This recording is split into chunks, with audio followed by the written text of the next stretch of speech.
大家好，我是扫地僧。为什么我们常常听了一些成功企业家的演讲，比如李嘉诚、马云、比尔盖茨等等，都好像没有教会我们成为富人的具体方法呢？他们每个人所说的成功方法，听起来好像都是真理，但就觉得有点虚。有的人觉得他们是有所保留，有的人觉得他们的成功也只是幸运罢了。但有没有一种可能，是因为你还没有开悟，还没有达到他们的境界，所以才没有真正的听懂他们话里面的含义呢？有些道理你没有见识过、经历过和实践过，是没有办法开悟的。在我创业的过程中，就经历了许多，也学到了很多道与术的知识，到头来才发现，真正能帮助我致富和成功的方法，其实这些成功的企业家早就告诉我们了，成功不在术上，而是在道上，道通了，术自然无事自通，真的是这样的。提升财富最关键的，一定要先改变自己的脑袋，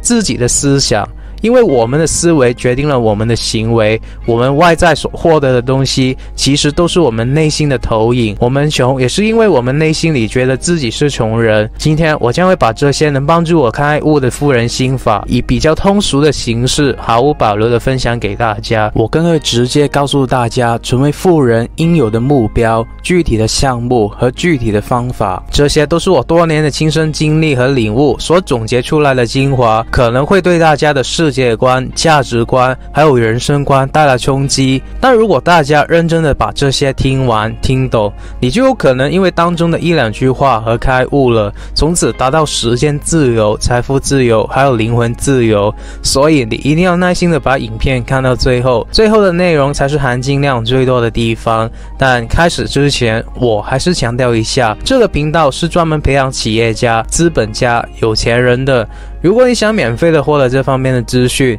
你可以考虑订阅我的频道，然后打开小铃铛。我真心的祝福为这部影片点赞的兄弟姐妹们早日达到财富自由。好了，话不多说，我们直接上干货吧。首先，这些成功的企业家其实真的已经把成为有钱人的秘诀毫不保留的告诉我们了，绝对不虚。成功的关键100%就是要改变自己的脑袋、自己的思维，而不是去学技术、去学方法。你要先明白，同样的创业项目，在不同的人手上就会出现不同的结果。为什么要这么说呢？我说的故事大家都明白了。这个故事毫不夸张的讲，改变了《富爸爸穷爸爸》的作者 Robert Kiyosaki 的人生，也改变了我的人生。从此让我们摆脱了打工的生活，走上了企业家、资本家之路，让我们从主动收入的赚钱模式变成了被动收入的赚钱模式。大家仔细的听，有一个村庄非常的美丽，但就缺水，村长就挑选了2个人，让他们来为村民们解决水的问题。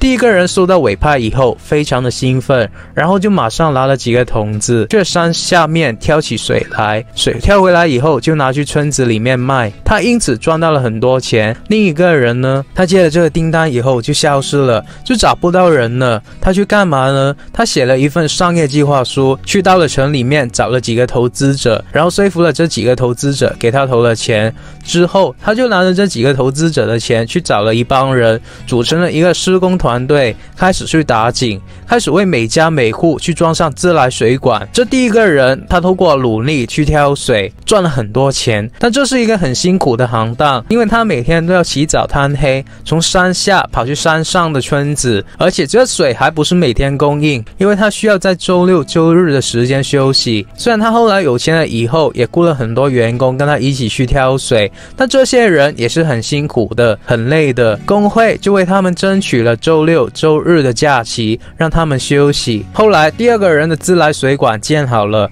他就说了一句话：今天免费给你们安装自来水管，我的水费比第一个人便宜75%，不但比他的水干净，而且还是24小时供应的。当他讲完以后，97%的人都选择了第二个人，从此以后市场几乎就被第二个人垄断了。第一个人就只能很辛苦的自己去挑水，因为他已经雇不起员工了，而第二个人每天都躺在家里睡大觉。当别人的水龙头打开的时候，那个钱就会自动的流进他的口袋里面。故事还没有结束，但这第二个人赚到钱以后，他就拿着这些钱问了自己一个问题：我们村子需要自来水管道，别的村子也一定需要吧。于是他就拿着这些赚回来的钱，跑到其他的村，也开始打井，给别人装自来水管道。大家听懂了吗？到底是思维决定命运，还是技术决定命运呢？同样告诉你一个项目，告诉你只要去搞水资源就能发财了。有的人靠自己的体力、自己的技术，很努力的干了起来，到头来弄得自己遍体鳞伤，赚来的钱还不够给拿去看病的医药费，最后还要被社会淘汰，手停口停，连一日三餐都成为每天最大的烦恼。有些人就会说，我也是靠自己的努力来赚钱啊，我不偷不抢的，为什么要批评我呢？他们的内心是很自卑的。我希望大家不要有这样的想法，这样只会让你永远摆脱不了贫穷。因为我坚信思维决定命运，你负能量的思维决定你是穷人的事实。别误会，我从来不会批评别人，我只会为你发财而感到开心。我实在没有什么时间去批评一个人，而且我是真心的欣赏这些人的努力，因为我自己也是一个很努力的人。但我只想告诉大家一个事实，事实就是你的脑袋里面装什么，就会影响你选择了什么，你选择了什么，就会影响你得到什么。有句话是这样说的，选择比努力更重要。我不是完全的认同，我认为思维比选择比努力更重要。读书百遍，其义自见。我把《富爸爸穷爸爸》这本书读了无数遍，也行走了万里的路，才把一些道理弄懂。《富爸爸穷爸爸》这本书里面提到 ESBI 4个象限，我之前的影片也提到过，我再大概的说一下。在象限的左侧是 E 和 S， 代表着员工和自雇人士，也就是故事里面的那第一个人。他们是为了钱去工作，是为了别人去工作，在他们的思维里面，觉得赚钱是多劳多得的，认为自己去挑水就是实际的行为，而大多数人就是这种人，所以大多数人赚的都是主动收入。而象限的右侧是 B 和 I， 代表着企业家和投资者。这种人懂得去整合资源，就是故事里面的第二个人，他懂得去利用别人的钱来为他组建了团队，用钱让别人来为他工作，让钱来为他去赚更多的钱。他们赚的是被动收入，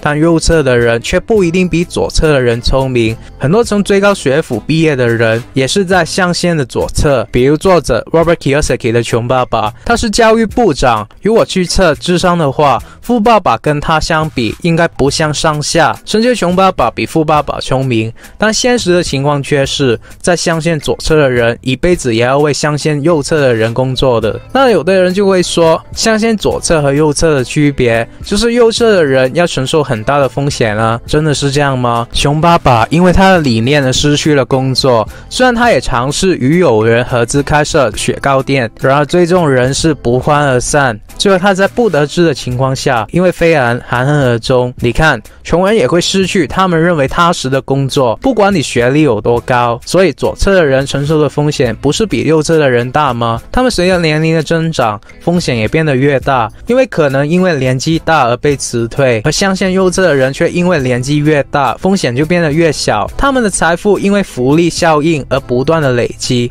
特别是现在疫情之下，全球各国的失业率不断的上升。但得志的说一声，我的收入却没有任何的影响，反而越来越多，因为我是在象限的右侧，我有自己自动化运营的公司，我有长期获利的资产，这些都能为我带来被动收入。在疫情期间，股票市场最低迷的时候，我购买了 put option 和 warrant， 跟我在短期内赚到了比平时多几倍的利润。之前的影片也提到过，而在疫情的期间，我也开始了解线上生意的推广，因为线上很多东西都是免费的，而且还是暴利。其中一件事就是我成为了 YouTuber， 目前为止算是一个兴趣吧。但我发现 YouTuber 的收入对于很多兄弟姐妹们来说也是很可观的。YouTuber 是我一直推荐给想要白手起家或者想要扩大生意规模的老板们的一个创业项目，这不但能提升做生意最重要的知名度，如果大家会去接副业或者售卖产品的话，赚的就是被动收入了。而在主动收入方面也不赖，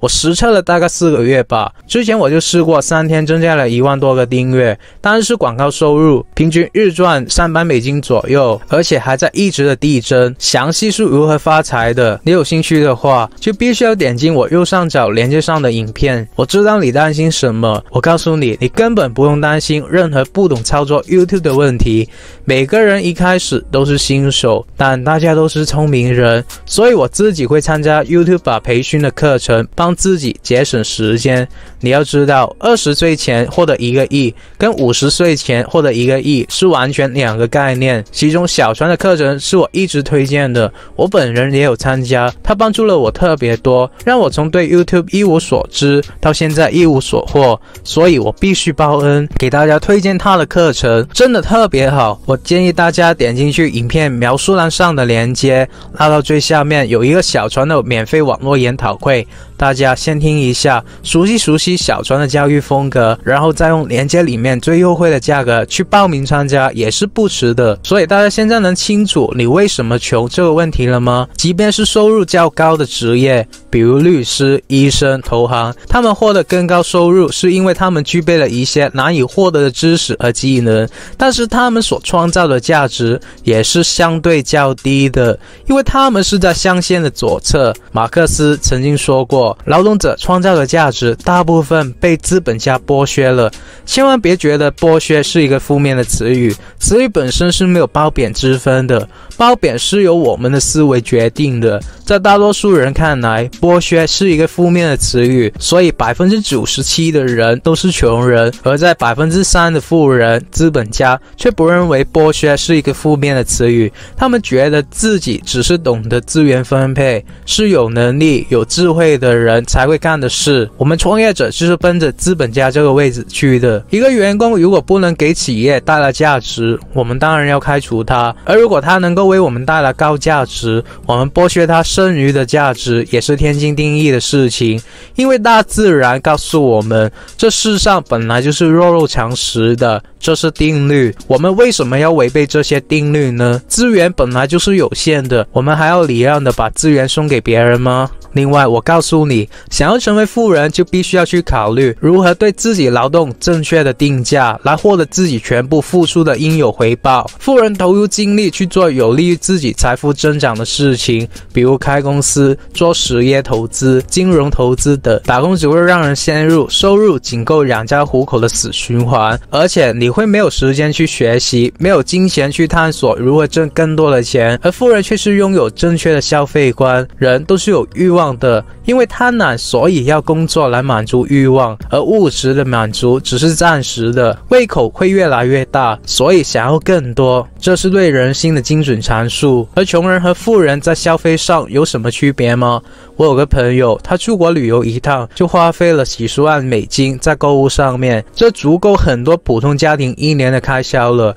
但是对于他来说并没有任何负担，他的房租和购买金融资产所带来的被动收入可比这多太多了。我还认识一些刚毕业1-2年的女生，省吃俭用2-3个月，就是为了给自己买一个 LV 的包包，然后平时还不敢拿出来，生怕弄脏了。这就是富人和穷人消费的区别。富人不用考虑对自己财务状况造成的影响，穷人反而反其道行之，购买奢侈品来营造自己拥有购买力的假象。可能大家会说，是因为富人有这样的条件吧，有这样的因才会有这样的果。但我想问大家，为什么不是因为有这样的果才会有这样的因呢？我自己大学没什么钱的时候，就拿钱去换时间。虽然那时的我没有什么钱，但凡是能用钱去节省时间的事，我都用钱去解决。比如打车来代替坐公交和地铁，来换取读书的时间；又比如参加一些与投资或者创业有关的培训，来代替自己慢慢的摸索。因为我知道自己也不一定能摸索到，我可能会放弃，我可能会分心等等，太多不稳定的因素会影响我们成功了。但如果我花钱去参加培训，我付出了钱这个成本，我把头弄湿了以后，就不得不硬着头皮去达到成功的目的了。而且这些老师是专业的，他们给的建议能为我们解决贴身的问题，这也是为什么我推荐小船 YouTube 课程的原因。我当初就是被他的 Facebook 群组吸引的，因为可以无限的发问。所以再换一个角度想想，不是富二代的话，谁都有穷的时候，这个时候就多花点钱去学投资，不论是提高自己综合能力，或者去购买房产和金融产品都行，而不是用于消费。10年之后，结果完全是两样的。消费的产品在物理上可能早就消失了，带来的喜悦早已经过去，但如果投资，这个时候可能就是一笔不小的财富了。如果你不懂如何投资，那么我已经告诉了你一个最保险又肯定快速增值的方法，就是投资在自己的脑袋去学习，不管是看书也好，还是进入富人经常参加的培训圈子也好，都能快速帮你致富。另外，请记着，你的所见所闻决定了你的收入。想要变成有钱人，就要放弃寻找安全职业的错觉。没有一家公司能万古长青、基业长存，也没有公司能保证哪天不让你走人。这个社会没有安全的职业，也许你在一家企业奉献了青春，但某天可能你会发现，你从事的职位变成了夕阳行业，没了饭碗。这个时候不得不从头做起，和20多岁毕业的毛头小子们一起竞争。那也有特殊情况，公务员目前看来还是很安全的，但是安全感永远不能让别人给。在干事业和谈感情上，这点是共通的，别人给的安全感永远只能是自欺欺人的假象。中国古话讲，富贵险中求，年轻的时候有冒险的精神非常重要。富贵的人都是靠钱生钱的，